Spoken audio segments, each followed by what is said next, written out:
Salut à tous, c'est Sylvain du podcast Au fait c'est quoi? Alors qu'elles soient en peluche géante sur un terrain de basket ou un terrain de foot ou éventuellement imprimées sur vos boîtes de céréales, elles sont le visage de vos marques ou de vos équipes préférées. Alors je me suis posé la question parce qu'on parlait au début, on voulait parler du Graouli, qui est une mascotte locale chez Thierry, et on s'est dit pourquoi parler seulement du Graouli et pas des mascottes en général. Et moi je me suis dit que le sujet allait me passionner. Mais au fait Thierry, c'est quoi les mascottes?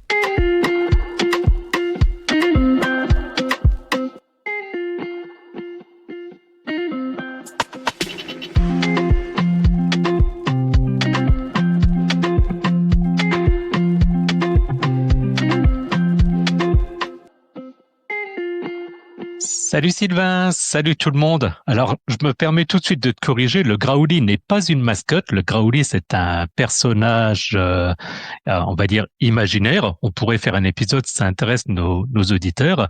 Et la mascotte dont tu parles, la mascotte du FCMS, ce serait Graillou, qui est inspiré du Ah, Graouli. oui, voilà, c'est ça, c'est Graillou, pardon. Ah, Voilà. c'était histoire de te taquiner un petit peu dès ce début d'épisode, c'est vrai. Oh là là, alors j'apprends la culture locale messine et Lorraine. Voilà, j'ai eu un petit loupé. J'espère que mes amis messins ne m'en voudront pas. J'ai parlé du Graouli et de Graillou, en tout cas, c'est bien. Voilà. Mais effectivement, donc la mascotte, alors je pense que tout le monde connaît, tout le monde a en tête des images de mascottes. Moi d'ailleurs, dès qu'on en a parlé, le première image que j'ai, c'est des personnages dans les clubs de vacances, par exemple. Et de manière générale, ben, au-delà d'une simple peluche géante qui danse sur un terrain de sport, ou, comme je disais, en club de vacances ou quoi que ce soit, ou dans des parcs d'attractions, par exemple, on reviendra sur tout ça. Une mascotte, en fait, c'est un symbole vivant, c'est un personnage, un animal ou un objet qui est stylisé et qui est choisi pour représenter l'identité d'un groupe, d'une marque ou d'un événement. Donc, en fait, c'est ça la définition d'une mascotte. J'ai toujours, quand on fait des épisodes comme ça, j'ai toujours envie de dire, je vais prendre 10 personnes au hasard de la rue et je vais leur demander de définir ce qu'est une mascotte. Je serais curieux de voir les réponses.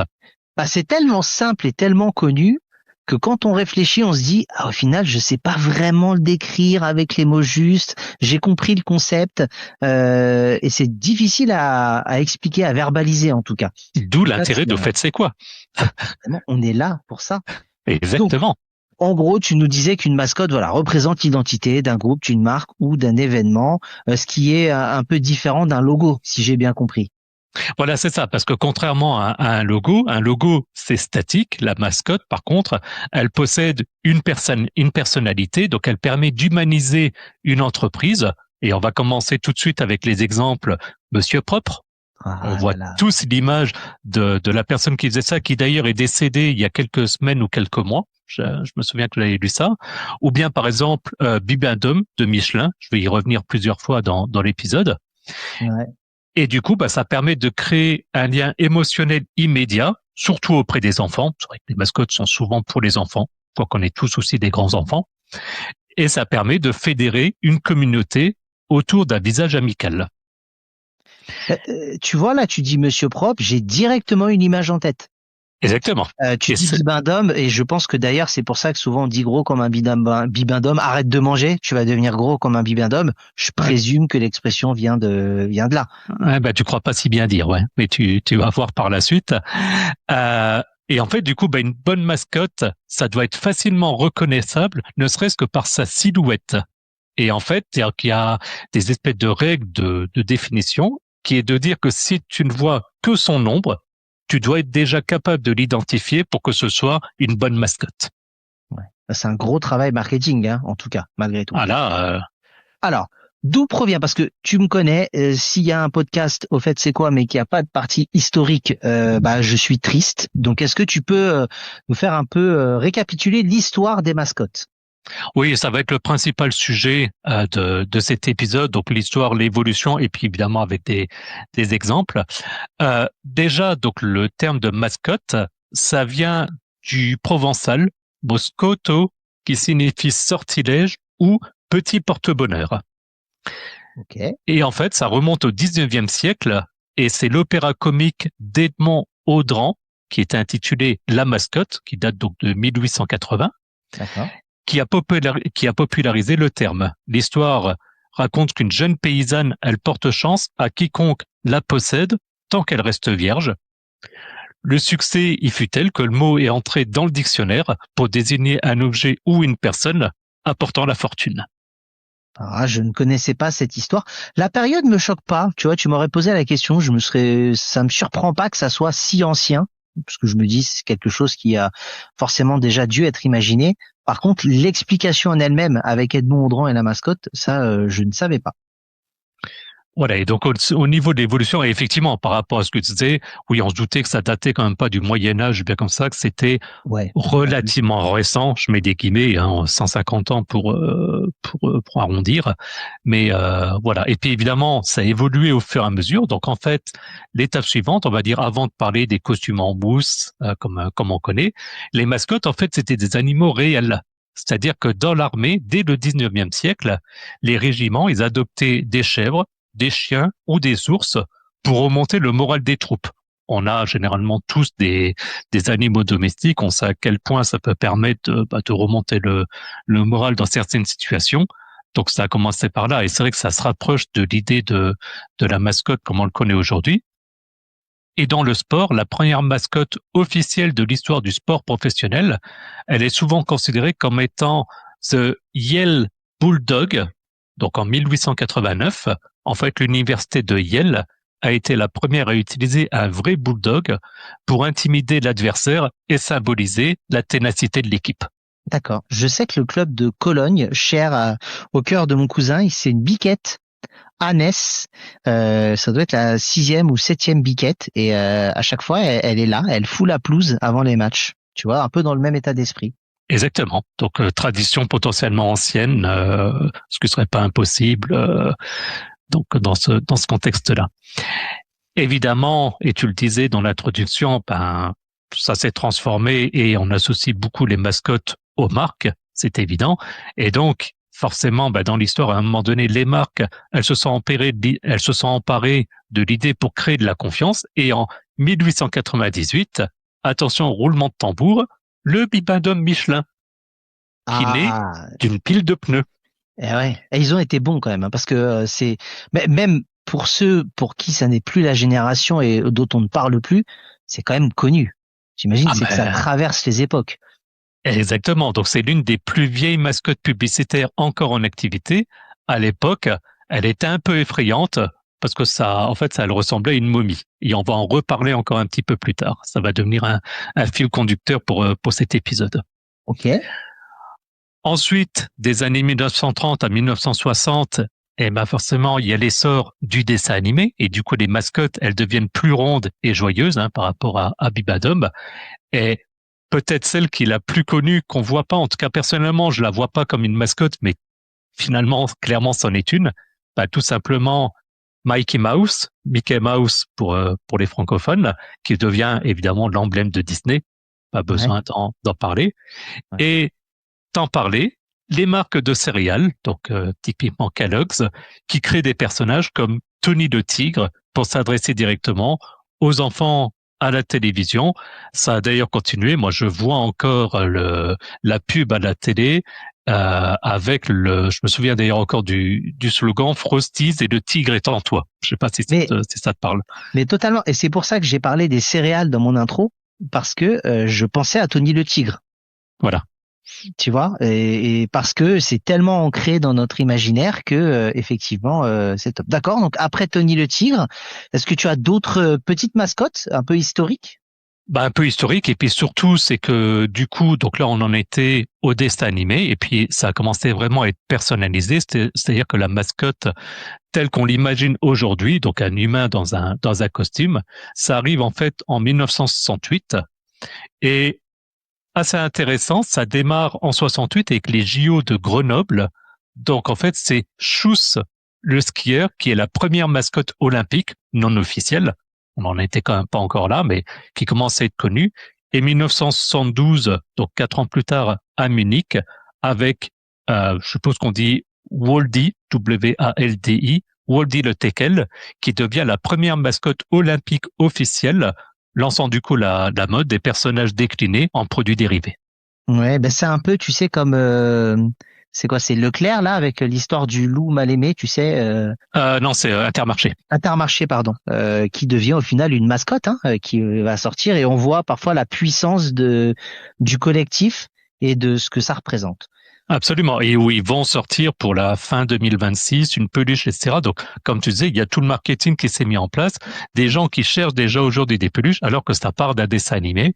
C'est, C'est fort, hein? j'ai envie de dire, surprenant et magique en même temps. Je suis pris entre deux eaux. C'est clair. Là, tu nous as parlé de différentes mascottes, donc on va dire Disney, Bibendum, tout ça.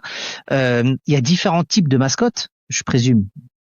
Oui, alors on en a un petit peu parlé déjà, mais effectivement, pour finaliser cette partie, finalement, il y a trois, on va dire, types de mascottes. Il y a les mascottes sportives. L'exemple, et on en parlait juste avant l'enregistrement de l'épisode, Footix, qui permettait donc de mettre l'ambiance et de vendre des produits dérivés pour la Coupe du Monde 1998. Moi, j'ai souvenir, par exemple, parce que j'étais gamin à l'époque, d'un petit personnage avec un chapeau mexicain. J'ai pas le nom en tête, mais qui était la mascotte pour la Coupe du Monde 86. Donc, on a tous des personnages de ce type. Je sais pas si ce personnage-là te parle un peu. Bah, j'avais 3 ans, mais je t'avoue que là, ça me parle pas. Ah là là, quel jeune. Ouais. Le deuxième type, c'est les mascottes commerciales et j'en profite, comme on dit, une private shot pour faire un petit coucou à Julien. Et je promets que je n'ai pas fait exprès, c'est quand j'ai fait mes recherches. Et du coup, il saura pourquoi est-ce que je dis ça. Le lapin Nesquik, qui a permis de rendre une marque mémorable et sympathique. Un Nesquik, qui ne se souvient pas du lapin Nesquik avec ses oreilles enroulées, ça reste pareil une image typique comme ça qu'on a pu citer précédemment. Et puis le troisième type, on va dire, c'est les mascottes institutionnelles. Je ne pouvais pas parler mascotte et ne pas parler de Frige, qui a évidemment incarné les valeurs d'un pays, de la France, et d'un projet des JO 2024. Je suis d'ailleurs content à titre personnel d'avoir à la maison, par le biais de mon épouse, les 2 mascottes Frige officielles. Ah, bien. Bah je me rappelle quand c'était sorti, ça avait pas forcément ça avait pas fait un flop, mais c'était pas forcément bien mis en avant. Et Elle est puis pas très belle. ouais, et puis au final, écoute, ça a été un vrai succès. Ok, donc il y a différents types de mascottes. Est-ce que c'est bon pour toi, Thierry? Et est-ce qu'on peut parler à la rubrique, passer, pardon, à la rubrique légendaire que le monde nous envie, les anecdotes de Thierry? Oui, parce que comme ça, on va pouvoir reparler encore de quelques mascottes. Après, je pense qu'il n'y a pas 10 millions de sujets à aborder. Et du coup, j'avais dit que j'allais y revenir. Donc, on revient au Bibendum Michelin, qui est en fait un rescapé des soirées mondaines. C'est-à-dire que à ses débuts, en 1898, comme on avait dit, le Bibendum, c'était pas le gentil bonhomme blanc d'aujourd'hui. En fait, il était plutôt arrogant. Il buvait. En fait, sur ses premières affiches, il levait une coupe remplie de clous et de verres brisés avec le slogan Nunc est bibendum. J'imagine que c'est du latin ou quelque chose comme ça, qui signifie c'est maintenant qu'il faut boire, pour signifier que le pneu Michelin, en fait, il boit l'obstacle. Et plus étrange encore, il portait souvent un monocle et fumait le cigare, car il visait alors une clientèle de riches aristocrates. Je suis pas sûr que ça pourrait fonctionner encore maintenant. Alors là, tu vois, je découvre totalement. Je n'avais aucune idée de cette anecdote. Une deuxième anecdote plus récente. Moi, ça me parle pas. Peut-être que toi, ça t'a parlé. Gritty, donc que j'ai intitulé De la haine à l'amour. En fait, en 2018, quand l'équipe de hockey des Philadelphia Flyers présente Gritty, donc une énorme créature orange avec des yeux exorbités, en fait, le public, il a hurlé à l'horreur et les réseaux sociaux l'ont traité de monstre de cauchemar. Et en fait, au lieu de s'excuser, Gritty a répondu sur Twitter, donc c'était Twitter à l'époque, X aujourd'hui, par des menaces humoristiques et des comportements chaotiques, des chutes volontaires, des provocations. Et il y a quelques jours, il est devenu en fait une icône de la culture Internet mondiale. Ça te parlait? Parce que moi, pas du tout. Alors, j'aime beaucoup le hockey. et y compris la NHL, le championnat américain. Donc j'avais déjà entendu parler de cette histoire. Et effectivement, en plus les Américains, vraiment dans les sports américains, les mascottes, c'est vraiment incroyable. Ce sont des stars. Elles sont tout le temps là, à tous les matchs. Enfin, ils ont vraiment poussé ça au paroxysme.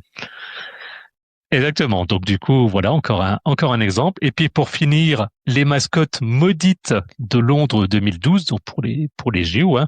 En fait, Wenlock et Mandeville, les mascottes des JO de Londres, elles ont été vivement critiquées. Et la raison, c'est qu'elles n'avaient qu'un seul œil, qui faisait office de caméra géante censée tout filmer. Et la presse britannique les a comparés à des cyclopes futuristes flippants ou également à des Teletubbies sous surveillance gouvernementale. Donc c'est aussi l'exemple parfait d'un design un peu trop intellectuel qui rate sa cible émotionnelle. Ah bah, c'est-à-dire que le marketing et la communication peut aussi bien réussir que foirer. Et malheureusement, ça a été le cas. Moi, j'ai une anecdote, Thierry, Ah, d'une mascotte. Est-ce que tu connais l'ours Wojtek? comme ça ne dit rien. Eh ben, si un jour tu as l'occasion d'écouter un podcast, une émission ou autre, ou de lire quelque chose sur cet ours, en gros, c'est un ours. Pendant la Seconde Guerre mondiale, les Polonais se battent en Iran et tombent sur un enfant qui a un bébé ours. Il récupère le bébé ours et donc il l'élève et l'ours devient, on va dire, apprivoisé et devient la mascotte de cette division-là. Donc, il va traverser toute la guerre avec eux. Wojtek devient même un nom très célèbre. Hein. Il y a des rues Wojtek en Pologne. Et pour la belle histoire, c'est que arrivé à un âge un peu plus avancé, il a été confié à un zoo et donc il a fini ses jours tranquillement avec énormément de visiteurs qui venaient le voir. Et en Pologne, Wojtek est vraiment une mascotte de l'armée, on va dire maintenant. Et j'ai trouvé que l'histoire était très belle, même si c'est sur un fond de guerre dans un premier temps. Mais tu peux aller voir, c'est très intéressant comme histoire. Ouais, ça rejoint complètement ce que je disais au début de l'épisode où je parlais dès le 19e siècle, où c'était effectivement dans l'armée des régiments qui adoptaient des chefs, des chiens, justement, je citais des ours pour remonter le moral des troupes.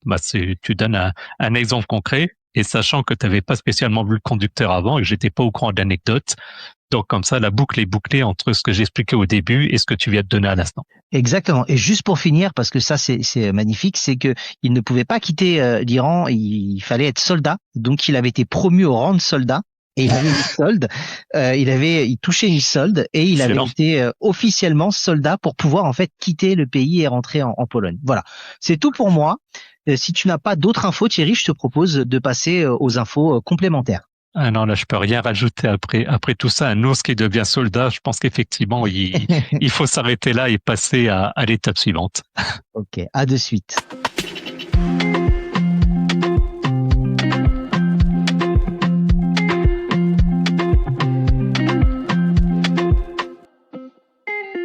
Et c'est Sylvain du podcast Au fait c'est quoi?